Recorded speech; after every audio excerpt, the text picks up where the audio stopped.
This topic is continuation of Chapter 5 about developing the scoring rubric.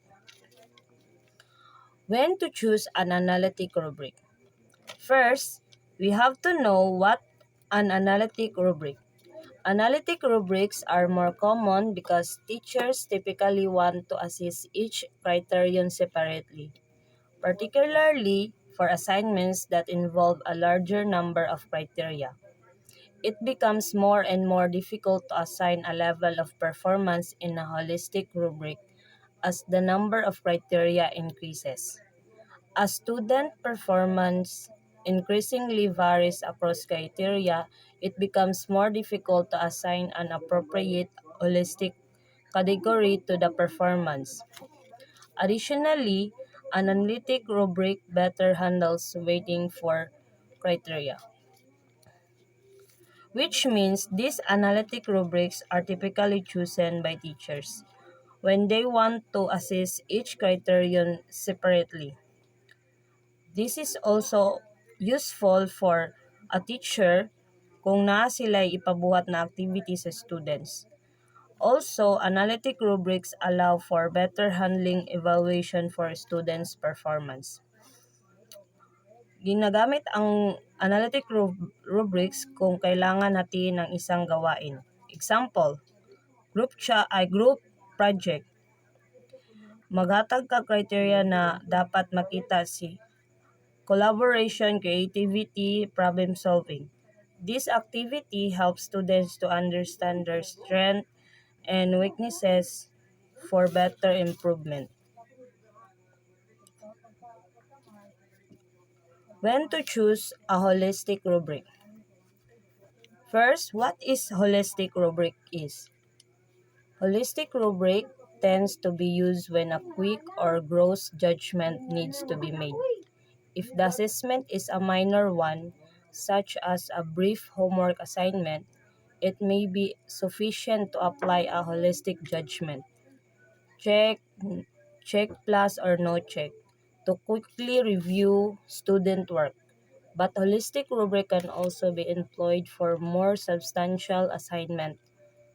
On some tasks, it is not easy to evaluate performance on criterion independently of performance on a different criterion, which means holistic rubrics are best used when you need to make a quick or overall judgment about the task.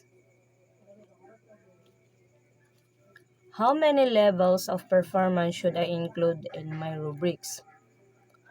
The number of levels in a rubrics depends on the tasker and needs, with no strict rule for having an even or odd number. This is best to start with power, power levels and expand if needed, as making fine distinction increases the chance of error.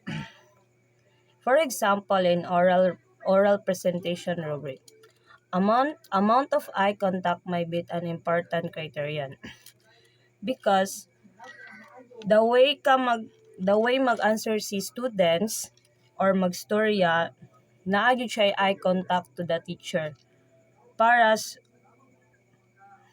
eye contact sa teacher para confident ang iyang answer, then teacher mag-judge kung asa siya nabilong sa never, sometimes, or always. Mao na siya ang 3 levels of performance. On the other hand, after applying the rubric, you might discover that you cannot effectively discriminate among student performances with just 3 levels of performance. Perhaps, in your view, many students fall in between never and sometimes or between sometimes and always, and neither level accurately captures their performance. So at this point, you may decide to expand the number of levels of performance to include never, rarely, sometimes, usually, and always.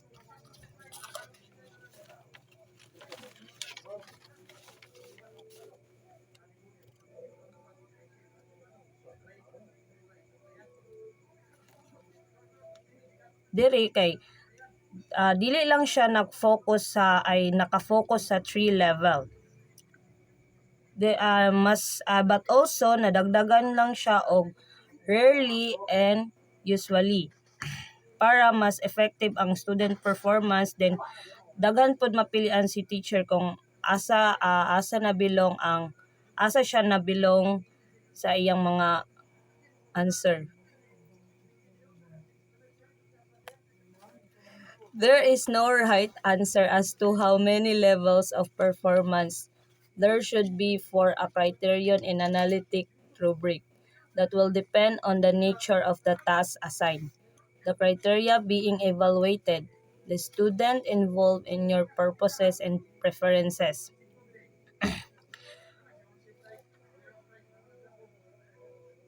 Kani siya na rubric wala siya tama ani because nag-base lang manggod sa task na gihatag ni teacher or sa question niya. We recommend that fewer levels of performance be included initially because such is easier and quicker to administer, easier to explain the students and other, easier to expand than larger rubrics to rank. How to decide an appropriate criteria? In developing or in selecting a rubric, the first question we ask is what are the criteria for a good performance or product that the rubric ought to assess. The criteria should be the most appropriate and most important aspects of quality work, performance, or product as described in the learning outcomes and not characteristic of the performance or product task itself. In developing and selecting a rubric, the first question we ask is, what are the criteria for a good performance or product that rubric ought to assess? O ano ang gustong mong matutunan o ma-achieve to the student kung ang goal is to develop their critical thinking skills. Below are criteria for that should guide you in developing a rubrics. Desired characteristic of criteria for classroom rubrics. Mao ni ang mga criteria mao ni ang mga characteristic kung magbuhat ka og criteria for classroom rubric.